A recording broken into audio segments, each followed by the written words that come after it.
right? Mahdin, just a second. Sean has joined us. Welcome, Sean. How are you doing? Hey, good. How nice to meet you guys. All Hello. right, great to great that you joined. So ask whatever you have. And Mahdin, sorry to interrupt you. Just wanted to let No, I just said my welcome. part. I said my part there. So Yeah, All right. I just wanted to say, like, I guess I wanted to clear up my statement. So basically, when I hear these guys, like, well, I deal with the comment section quite a bit at some of these debates, and basically, I could give an argument, like a logical argument, or I could appeal to intuition. But a lot of the times, an atheist won't accept that sort of thing. They want something tangible, something that they could observe, right? Like when Dillahunty or Aaron Ra, when they ask for when they define their evidence, they're talking about something. I could reproduce it. I could analyze it. This some sort of phenomena that's occurring yeah, that could yeah, be like, you know what I'm saying?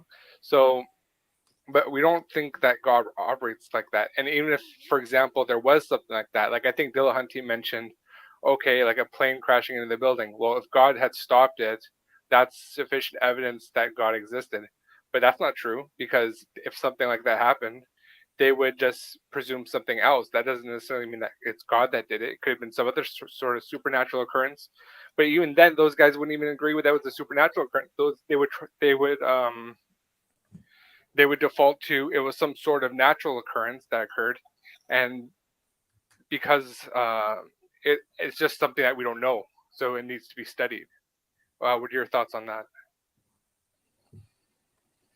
yeah. Do you want me to take this, Philo? Yeah, Mahdin, Basically, go I'm ahead. I'm Go for just it. I'm just commenting on Yeah. their I epistemology, right? understand. I'm Yeah, just I get it. I get it. Yeah, I get exactly what you're saying. Yeah, I agree with you because I do think, for example, that sort of peer-reviewed, falsifiable evidence, repeated, tangible, that's a little bit too strict, right? That's for yeah, certain types of phenomena and maybe particular types of things. Maybe let's say somebody's making a particular theist is making an argument that God answers prayers, right? Now you're making an hmm argument that is measurable to some extent, right? Depending on how you define it. And if somebody's saying you can successfully answer prayers, then it's within the natural world to be studied. And in that situation, it'd be recommended that the theist produces the evidence, maybe within a scientific journal, to show that there's indeed repeated studies showing that prayers are being answered. Yeah, there's a link between prayer and the outcome, and they've done that. There's many churches and ministries and psychological studies on this as well, medical studies on this of prayer being observed, as it calls intercessory prayer. Yeah, but in other situations, if you're making just an argument that is analytical entirely, I agree at that point. Asking for tangible evidence is wrong-headed in the sense that you can't just limit it and restrict it to that. You have to head-on tackle the an argument, and if the argument is such that it's just merely analytical, it's true by concepts and so on, then you have to have the philosophical training to understand that. I think people like things. Dillahunty is strange because Dillahunty is a fond of philosophy, so yeah, I thought he would understand that. Aaron Brown, that I know he hates philosophy, and yeah, he just wants things to be tangible, and I disagree with him on that. That although that is one way of getting evidence for certain types of claims, for certain narrow claims, it's not for all types of claims, especially not for all types of God claims. So, for example, if somebody's making the argument, the moral argument for God, for the existence of God, that doesn't require, I would think, peer-reviewed, tangible, reproducible evidence. That you can analyze the premises on its own, for its own regard. Yeah, but in this particular debate, Haqiqatjou didn't give any. Right, he was coming from intuitions entirely. yeah. Yeah. Do you think that's wrong? You might want to listen to this video again Yeah, because sorry, because I was watching it, but then I noticed you guys were live, and I was commenting on somebody else's comment, and then I'm like, oh, maybe I should just join the live instead. But right. okay, Could I give my you 2 cents on the question? Yes. sure. Yeah. The thing you were asking about how some of these people require, repeatable, testable evidence for God, and I kind of agree. Maybe that's not the kind of proof that would be necessary to prove God. But to add on to Madan's point, there's a great argument I heard from one of these famous atheist YouTube channels. which basically goes over the idea of prayer. And for example, if someone has cancer and they're undergoing chemotherapy, oftentimes there'll be people that are praying for them as well. And once these people are healed of their cancer, many of them credit it to God. Now the thing here is that since there's two variables, right? There's the chemotherapy and then there's the prayer. It's hard to isolate, which one caused them to be healed again. For some people, this is enough evidence for God if they're healed from some big calamity, right? But for a neutral person, it's really not. You can't isolate the variables in this case. But then there are things, there are conditions where the human body has no mechanisms to repair itself. So take the example of amputation, right? Amputation, the human body has no mechanism with which it can repair amputated limbs. But that doesn't stop people from praying. And this is a particular case where you can isolate the variable, right? So in this case, it's just prayer. It's no medical intervention. And we have never heard or seen someone or have had any documented case where prayer brought back someone's arm, right? When the human body had no mechanism to do so. So this is one possible way, if prayer worked, if God existed, you would expect maybe this could be one proof that you would have where a particular religion's prayer was healing its adherents' arms, and you would know that religion is right because they're praying to the right God, and he's giving them, for example, miracles, right? Where science, of course, cannot help them, and the body itself has no mechanisms to repair this kind of damage, right? So that might be one possible way you could prove God exists or a particular religion is true. Well, I think you have to consider how skeptical is the person you're dealing with is. So, for example, right, if I have an arm and I cut my arm off, I have are you guys familiar with phantom limbs? Where I'm feeling a sensation despite having no material way of I shouldn't be able to feel the sensation, but here I am feeling it. So they're going to say, okay, well, this is not supernatural. It's just that we don't understand. So if you employ a supernatural reason for this, now this is God of the gaps, right? So just because the prayer is being answered, that doesn't necessarily make it so that God did it. It could be a coincidence. It could be something else. And again, it depends how skeptical some people are. Like, for example, if I could steelman the whole atheistic argument. If I have a being in front of me here, he's standing right beside me. He's making a house appear and disappear at his will. He's raising people from the dead and then causing them to die. Yeah. That doesn't necessitate that he is God. Did it by God, yeah. Right, but why do you think that's the case? Why do you think people say that? What do you mean? Why do you think an atheist says that doesn't necessarily mean it's God? No, I'm saying that. I'm saying if you're being skeptical, because like an atheist might actually accept that sort of thing. But why do you think skepticism leads to that? Sorry, say it again. I'm saying, why do you think being skeptical leads to that conclusion for the atheist? Well, they're selectively skeptical, right? Because they're only choosing a certain epistemology, right? They only understand materialism. So when they're seeing something and they can't explain it, now they might default that this person is a god, but that's not necessarily so. And there's a lot of reasons why, I can make an argument why a person, just because they're performing miracles, that can't be God actually. So I think I think a lot of atheists actually, they don't understand Islam. Firstly, they don't understand a lot of philosophy, and again, it's blind worship, following of scientific imperialism, right? Right. So let me just give some sketches of why some people might think in this particular way, right? So one reason could be, for example, if somebody's let's say I come up to you and I build a house, right? Okay, and then I tell you I am the greatest chemist in the world. Did I give you evidence to demonstrate that I'm the greatest chemist in the world? No. Why not? But I built a house in front of you. Because building a house doesn't necessitate that, doesn't require chemistry. Okay, there you go. So that could be one reason why. So if there's like a being turning water into wine, for example, right? It might be the case that turning water into wine doesn't demonstrate that you are an omnipotent being omnibenevolent being, omnipresent being, and immaterial being, right? Those properties have to be independently maybe established. Yes. Right. So that could be one reason why you can't go from that this a being is turning water into wine, that therefore it's a God, because a God is an infinite being, is infinitely powerful. And unless you've demonstrated some sort of infinite capabilities, which is hard to demonstrate, it's hard Exactly. to physically demonstrate infinite capabilities. But you may say then that's just imposing a materialistic lens on things. Exactly. So that's precisely what I believe. I think that just because a person could do something that would seem, extraordinary, right? But that's the type of thing that these guys are looking for, right? Like that Dillahunty, he would follow a person, like if a person that looked like me, for example. If I was, like he said in the debate, if he had stopped a plane just with his mind, this is sufficient for him to follow this person and believe that that person is God.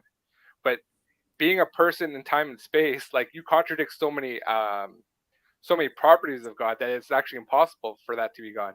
But that's the thing that these guys are looking for. So what I'm saying is they're looking for the answers in the wrong place. I think you broke up a little bit there, yeah, when you were talking. Sorry, Khayalie, you want to say something? Hello? Could I add on to the phantom limb thing? I know it's an example, it's not central to Sean's argument, but the phantom limb syndrome is there's already strong evidence to believe it's not supernatural. It's a malfunction of your brain, kind of, and there's ways to trick your brain into fixing it in some ways. So the thing with some people who have phantom limb syndrome is that they sometimes feel an itch on the leg or arm that's no longer there, and of course, since it's not there, they can scratch the itch. But there's a therapy, I think it's called mirror therapy or something, where you mount a mirror on next to the arm that you currently have, and you trick your body, and then you scratch that arm, and while looking into the mirror, and your body thinks that you're scratching the arm that no longer is with you. So the thing is that I don't think science is the only way to truth. I think that's a straw man that many theists use. But the thing is that we need to acknowledge that in our lifetimes and before our lifetimes, there have been thousands, if not more, things that were in the realm of the supernatural that came to the natural. So even if you have a bias towards science, that bias is founded, it has some backing to it, whereas the supernatural side really does not. So it's not the same, I think, having tilt to one side or the other.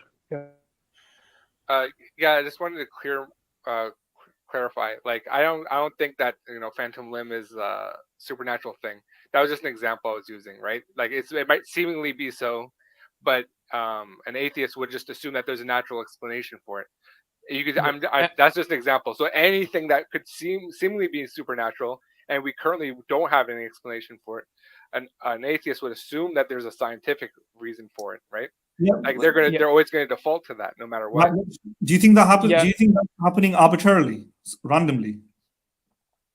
No, I think people are conditioned to think that way, right? That's what Daniel brought up in the debate, right? He was talking about analytic thinking, and but they're conditioned to think that way because it's successful. What has been the trend in the past 2,000 years, 2 millennia or so? That which method has been more successful?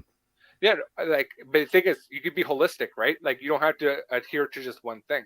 Like during the debate, Daniel was saying, okay, I have intuition that evil exists and good exists. Like, does anybody deny that? But that's not a natural observable thing. That's not something that science talks about, right?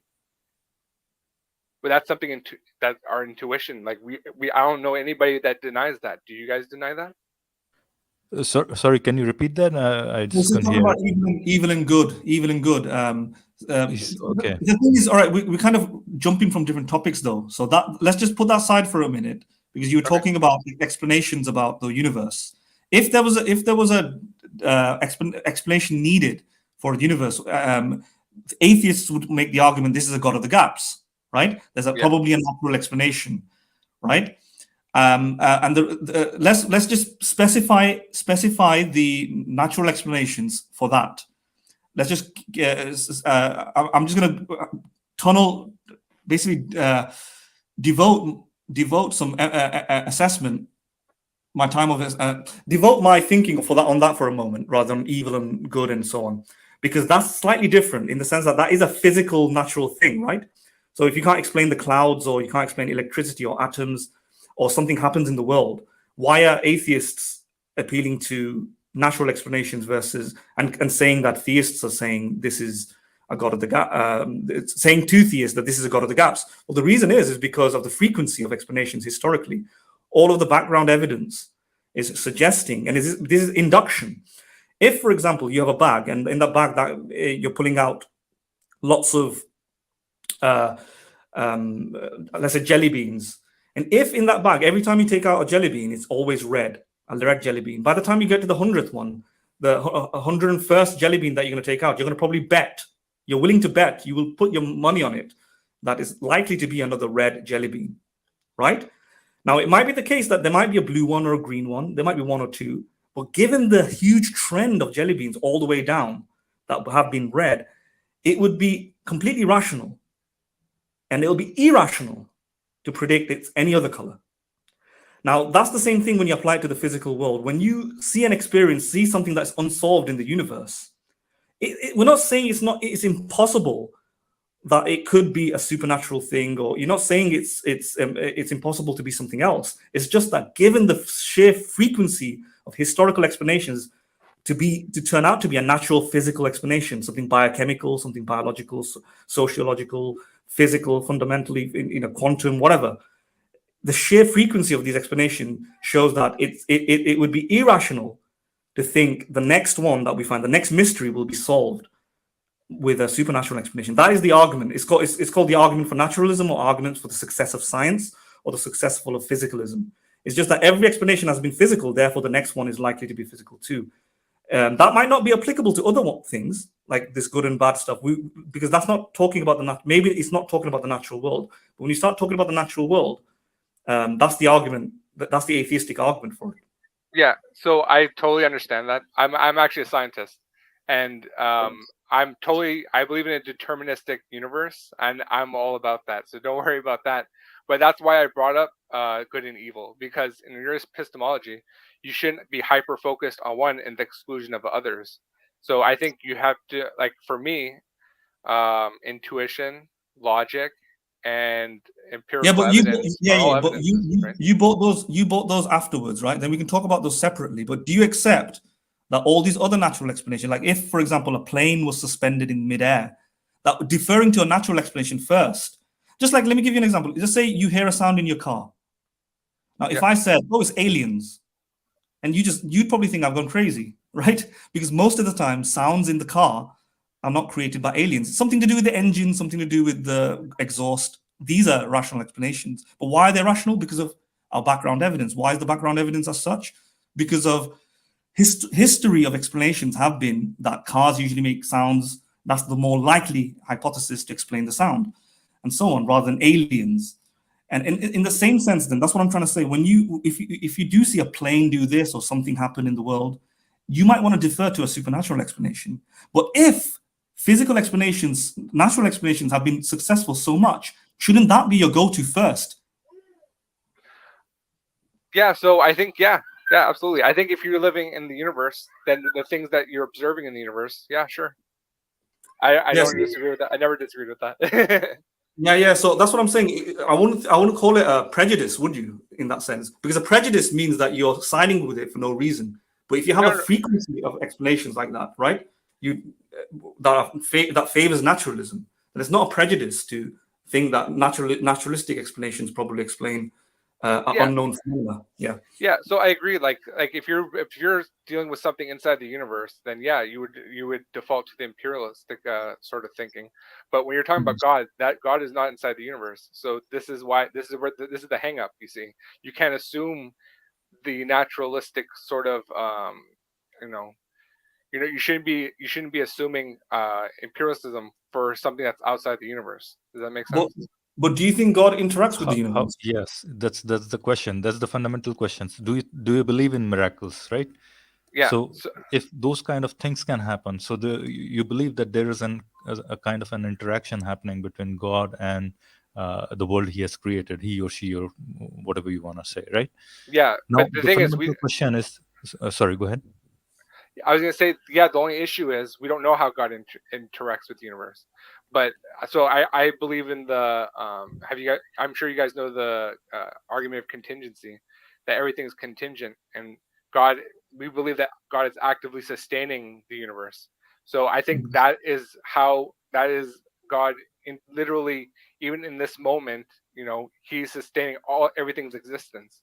But that's not something I could directly observe, is it? Because it's outside the universe. Yeah, but then you probably make an argument from contingency, which could be assessed, right? So that's a different thing. So nobody probably disagrees that the argument for contingency does. If somebody says to you that you need empirical evidence for the argument of a contingency, I probably disagree with them, right? That can be assessed for its own merits, for its own logic, right? Because it's a completely philosophical, abstract, analytical argument without any real necessary evidence, I think, that you need. It's completely conceptual, and that can be addressed for its own merits. So I would agree with you if you think a scientist comes along and says, where's the evidence for God then? Because I think if the contingency argument is correct, then that would successfully establish the existence of God. Yeah, so I just bring up the I agree contingency as well, argument.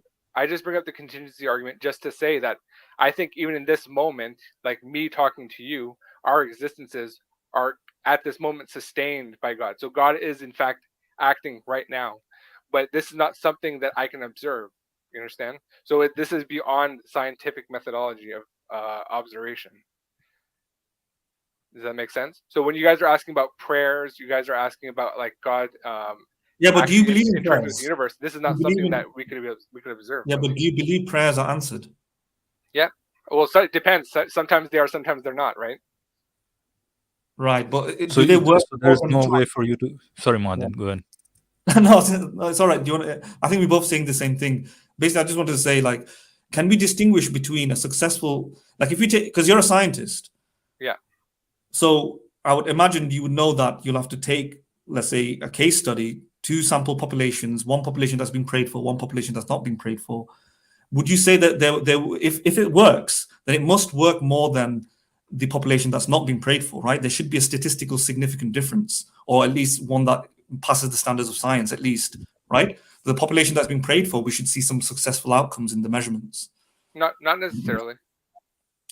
So how would you distinguish it from it not happening at all? Yeah, you couldn't know. So then it's meaningless, pretty much, right? I wouldn't say it's meaningless. So that's the thing. You don't know how it happens. If you So don't it's know, I mean, if unobservable. sorry, No, go but ahead. the thing is, though, it could right. Okay, but if okay, so I agree with you that if you establish God through contingency argument, then you establish God through contingency argument. On a stretch, you may be able to say that God even sustains it. Fine, I don't No, but see any. Mahdin, Yeah. you can still reach to God, and then you can still not say that he intervenes, he or she intervenes. I know. Right? I was going to say this. I was proceeding to say the exact same point. I can agree with you that if you establish God through the contingency argument, this is God contingency, that God might exist, but it might not be a God that answers prayers, unless you have because at that point, when you say my God answers prayers, you are making a claim about the natural world. Yeah, but then Yeah. but then I wouldn't like, so the contingency argument, it only takes you to a necessary being, right? Yeah. And then you could have arguments like the one that Jake had later on, where you have a God with a mind, and then he determines things to be one way as opposed to another way, right? But then to get to, does God answer prayers or not? Well, then you need theology for that. Does that make Yeah, sense? but theology would require, I think, some external substantiation, because the objection might be is that what is written in theologically might not be true unless they're demonstrated. Because ultimately, theology is not the only source. A scripture won't be the only source, because the book will. We need some independent evidence to establish the truthfulness of the scripture, right? It could very well be that there's a contingent God. Sorry, not contingent. A necessary God through the contingency argument that ultimately is not telling the truth through the scripture. But so you'll need then more evidence to show that, in fact, what it says about the scripture is correct. So if I wrote, if in the book it says X, Y, Z about I answer prayers, I do this, you'll still need some evidence. And if the evidence doesn't support that, then the best explanation would be, yes, there seems to be a God. There seems to be maybe a scripture linking it to the God, but it could be that that God is lying or is incompetent or something like that. Exactly. Yes, that's where I wanted to get to. How do you know that the God cannot lie? Unless until, even if he tells you he's not a liar, you have no way of knowing that he's not a liar. Yeah, because at this point, you are in the natural world, right? So why wouldn't you apply science? This is the area of science. Yes and no. So I would say, like, okay, you could the contingency argument just takes you to a deistic type of God, right? And then from there you get to a God with a will through other argumentation. Where then I mean, just to mention, there are problems with the contingency arguments. We are not going to deal with that right now because that's going to take a stream to 4 or 5 hours. We don't want to do that, by the way. Yeah. But assuming that we reach to a God, okay, go ahead. Yeah, so then you would get to a deistic sort of God. Then you can make an argument for God with a will. Okay, from there, then what do? Well, you know that there's a God. You know that you exist. Like, this is now you're going into intuitions area, right? I know that I have this internal feeling. I have purpose. I believe in good and evil. These are my intuitions, and I have to deal with life. Like, you can't walk through life, interact with people without purpose, without, like, you know what I'm saying. So this is stuff that, like, this is beyond science now. Does that make sense? Yeah, but the thing is, why did you not just use your intuitions in the first place to get to God? Why did you could. But now I only use the contingency argument or these other arguments for somebody who is who's like, like wait, where's the intuitive argument for prayer and prayers being answered? Yeah, people pray all the time. If you're like, for example, like the common example, if a boat is sinking, now people start praying for a God, right? Like that's their intuition, that's their fitra coming through, right? But so you think, but sorry, I just want to say that once you get to a, like, the contingency argument or any other argument, they get you to one God. There's only one religion in the world, predominantly right now, that believes in a monotheistic God. We can have arguments about other, but this is where you start testing the theologies out there that are available, and you test to see, is there validity to this, or is there something that is there a contradiction in the religion that makes it false? Like, this is where you start going into the theology and testing the merits of them. And then from there you would get good, evil, like prayer, like that. That's when you get to all those sort of things. But again, there's certain things you can get into intuitively, like praying for God. If you have a hard life and you're struggling, a lot of people start praying or asking help or just like contemplate. You get those feelings of emotion. So why are we all right? It's a little bit of hodgepodge of different things here. So at some point you said you want a contingency argument, and then now we're on intuitions. But if you go for intuitions, we can just take the entire thing on intuition, right? No, well, that's the thing. You're trying to stick to one thing or the other, but I think I'm trying to tell you need to be holistic. You can't just stick to just science. You can't stick to just logic. You can't stick to just intuition. You can use all three. Does that make sense? Yeah, but why not? Why can't you? Why can't you just stick to intuition? Why would you limit yourself? Why would you limit yourself? No. The point is not that you can't make an argument for God through other means. I'm saying if you have intuitions, can in principle somebody just do it entirely on intuitions? If it's a workable method, then why can't somebody just do it on intuition? What's wrong with that? So, like, for example, I'm a Muslim. Obviously, you can't intuitive your way through the whole religion, right? We need scripture for that sort of thing. But intuition could get you to the front door, basically, and then from there, theology could take you the rest of the way. Same with logic and reason. To be honest with you, I think the empirical sort of stuff could contribute to your logic and reason. Like, yeah, but look. Why can't your intuitions get you to scripture? They could. A lot of people do. I don't know if you guys know Sheikh Uthman, but when he does his street dawah, he literally says, like, do you believe in a God? And they'll be like, yes. And he's like, okay, well, there's only one monotheistic religion, and that's Islam. So you're a Muslim. Like, that, a lot of people get to God through intuition. If I were to tell you, in the scripture, you can get to a monotheistic God, but why would you go for the scripture? Well, you mean why settle at deism? Why not settle at deism? Well, yeah, something like that. Well, so for example, like you have a feeling of right and wrong, but what is right or wrong, right? Like, how would you determine? You would go, like, I personally believe that good and evil, those things are objective, not subjective. But if you only stick with deism, well, now it's basically subjective, right? That's all you have to work with. But go ahead. No, I'm just thinking, because if you use intuitions, you can go the whole way through intuitions, because there doesn't seem to be an upper limit or a stopping point to intuition. You can go, your intuitions can simply take you wherever you want it to go. It seems. Right, exactly. Yeah. Doesn't it seem a bit subjective?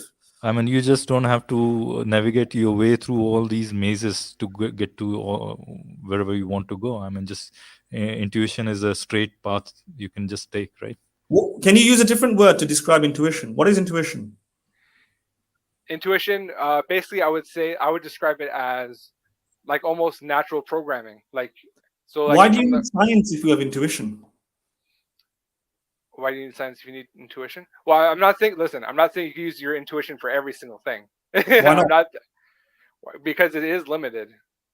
How do you determine those limits? It's not practical for a lot of things. If I write an exam on a quiz without studying, I'll get a lot of questions wrong, right? How did you determine it's good for determination of a god, or maybe the scripture, or all those things? But why are you getting those questions wrong in that? Isn't that like a human thing? Why you stop at some points and then not stop at the other points is the question, basically. Right? Why, as you talked about the exam, you're saying you'll get a lot of questions wrong, but maybe you got it right. Maybe the examiner got it wrong. Yeah, but but then my intuition could contradict your intuition, right? Right. So it's subjective. Yeah, to a certain degree, it is subjective. But there are certain things that are seemingly objective. So, like the examples that Daniel brought up. But certain things are subjectively seemingly objective. Yeah. Through your intuition. Sorry, say again. Subjectively seemingly objective, because an intuition is subjective, right? So seemingly, subjectively, it's object, but you're still using subjectivity to determine its objective. Yeah. Well, like but you're living your life, right? So it is subjective to a degree. But again, a lot of things are seemingly objective because, again, I could interview every single person that exists on this earth, and I could ask them, "Do you believe in good and evil?" And almost all of them will say yes, right? That's the argument that Daniel was bringing up in the debate. I think, Sean, the only even the if disconnect, everyone the disconnect I see here is you need to see the stream first, basically. Yeah, because we talked the about objections that you are posting here or have already been discussed here, right, in the stream. So you go back, listen to this, and then maybe these questions will make.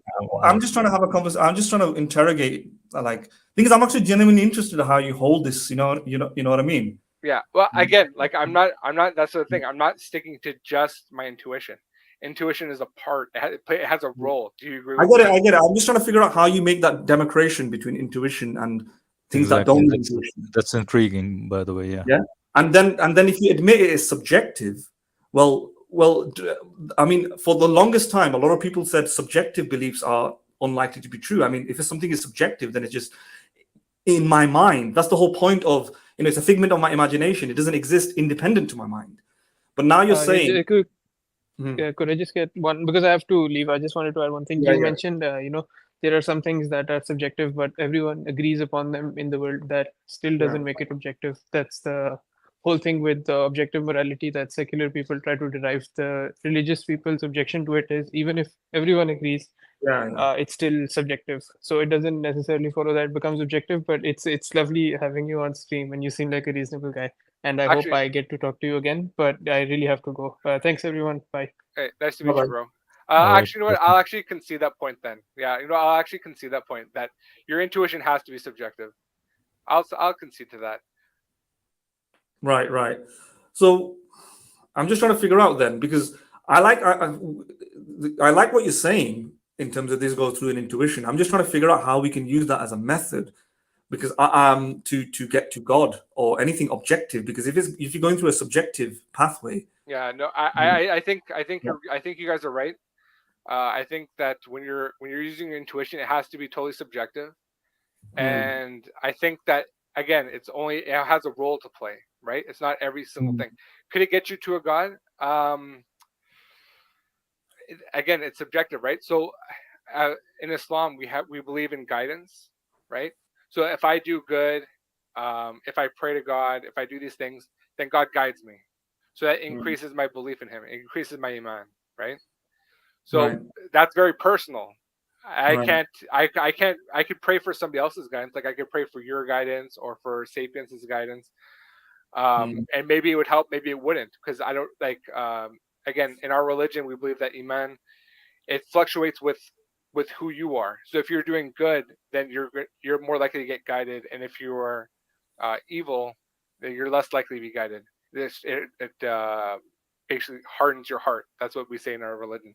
But Right. again, this But is something that's beyond science for sure. Like this is not something that you can, I think from here we get into the theology pretty much, and that's yeah, exactly. then that becomes a even more turbulent waters basically. So I think we should Yeah, stick to the philosophical side of it. yeah, absolutely. Right. So But yeah, no, that's good. No, I like that you've acknowledged that it does seem a bit subjective, because that's what it kind of appears to us. You yeah, know, no, it definitely is subjective. It definitely is subjective. I was trying to think of it in terms like the way Daniel was using it, because he would refer to like a bunch of studies that would say like, okay, you know what, when we interview kids that are in Japan, or they're in these other societies that are currently atheistic or secular, these kids are natural monotheists. Like that's something that like he would, you know, it seems objective, but it probably isn't objective. Mm. You know what I'm saying? Yeah. So on this stream before you came on, we did talk about some of those things, and it's very hard to distinguish between cultural upbringing and it being innate or internal or like a natural belief. So a lot of those studies. I mean, I cited I cited a literature review on this, and this is in the domain of science because we're talking about psychology here, right? This is why we have studies. And there's a literature review, or at least somebody who's went out and found the review. His name is John Shook. He didn't do the review himself, but he found the review, I think. And I think Philo, you posted it in the private chat. Maybe you can post it here on the, if you can. And he did a survey of the literature review on whether or not our belief in God is innate. And at this moment, unfortunately, it doesn't look like a belief in God is innate per se, right? There's methodological problems with the studies. It doesn't control for the environment properly. The children are sometimes old enough to be still indoctrinated or conditioned or socialized into believing God, right? The parents tend to have a theistic leaning already in influencing them to believe in a particular way, and etc. Or if they do find something that's natural about it, it's not really a belief in God per se, but belief in other things, like they more readily, like there's a study by Justin Barrett, and they more readily accept anthropomorphic explanations or creation myths, creation explanations about objects versus like evolutionary theory, right? A child's mind is more readily capable of understanding, for example, if somebody says a person made a tree versus, I think it was Justin Barrett. Don't quote me on Justin Barrett, but I think it was his study. Maybe it was another study. But a person made a tree is more easily understandable for a child versus evolution created the tree, or biology created the tree on its own. And now, and that gets described as natural, but that's still far away from making the conclusion that it's a God belief. First of all, secondly, and that could just be due to experience, right? Children, when you're 3 or 4 or 5 years old, you see people make things, you see people make stuff. Therefore, when you're confronted with something like rain happens on its own through clouds, or evolution has occurred for this many years, a child's not going to be able to understand that, because the child or child's young mind is used to seeing people make sandwiches, people making cars, people making all this, and therefore he's make the natural inference. Just like it's conditioned to think that way, right? Yeah. So you get used to that. That doesn't show it's natural, though. It doesn't show there's like an innate fitra, and that's not been established yet. I don't know how you're going to do that, because something that Philo said before, if you're too young, it's hard to assess what the baby believes, because the baby can't talk or communicate or relay what they know. But if you're too old at the state of cognitive abilities to understand the reality, you're in the cognition, you're in the state of being conditioned and influenced by your parents, in which case you can always say the environment has affected you. And I don't think there's been enough studies to show, to disambiguate between the two, to show it's in fact really it's natural and not the society causing this. Yeah, right. Before right. Sean, before you respond, can you see this a paper that Mahdin mentioned? Yeah, I can see it. Right. So I'll just stop the screen. Please go ahead. Yeah, so I agree with you. To be honest with you, I think psychology in general, like I have a minor in psychology. I have some experience with it. Right. Actually, in my university, they made psychology an arts degree and a science degree. You could pick whichever one, but because there's a lot of issues with it. Like it's not like studying a cell or studying like a skeleton. It's not. It's there's a lot of variables, and there's a lot of, I like to think, indeterminacy involved. And yeah, to be honest with you, to do a study, and it's hard to make it basically bulletproof, to make that kind of argument, or to make, I would totally agree with that. It'd be hard to determine, but like, for example, I remember Daniel had a guy on his stream. He's a Christian, I think he was Catholic, and he said like, yeah, my kid, she's a monotheist. Again, that's totally subjective, right? But it's that's your own personal experience. Like that's not really something that you could make a grand claim like this is definitely true, therefore everything else, right? So yeah, I think proving fitra with like studies, that would be very difficult to do, 100%, because there's too many variables involved for it to be you couldn't use that to really really force somebody to believe that to be true. Yeah, that's Or I think Sean, it was really nice having you on the stream. Really nice conversation. Do you think, Mahdin, you want to go ahead for a little bit more, or shall we stop the stream and maybe Sean can come back again later sometime? I think it's getting a bit late. It's 11 o'clock here in the UK. But Sean, I genuinely mean that you've been a very nice. There's been a very nice interaction. I enjoyed it a lot. And we enjoyed talking with you, and we want you back.